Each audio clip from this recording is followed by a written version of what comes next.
فرخزاد، فرزاد، پیام آور شادی و لبخند، چهره آشنا و من.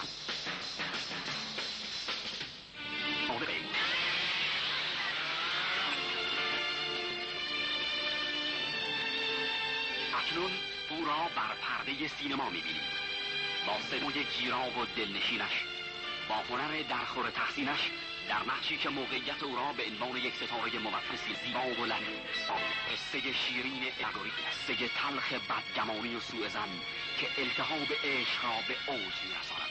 اون کیه؟ و قصه یک زن که دلهای بی آرام را به سوی خود می‌خواند. دلهای بی آرام. واقعا دوستم داری؟ بهت ثابت میکنم که چقدر دوست دارم. من از دلم حرف. دلهای بی آرام. داستان این زن زندگی را در چهره‌های آنان شناخت و عشق گذرانش.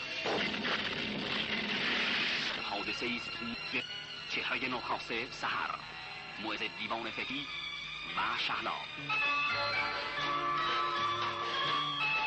دلهای بی آرام قصه عشق و سرنوشت است.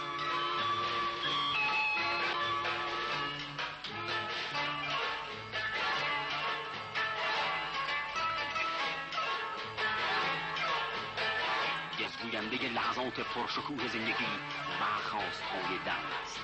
دل بی آرام ساخته دیگری است از اسماعیل ریاحی، محصول سینافیلم.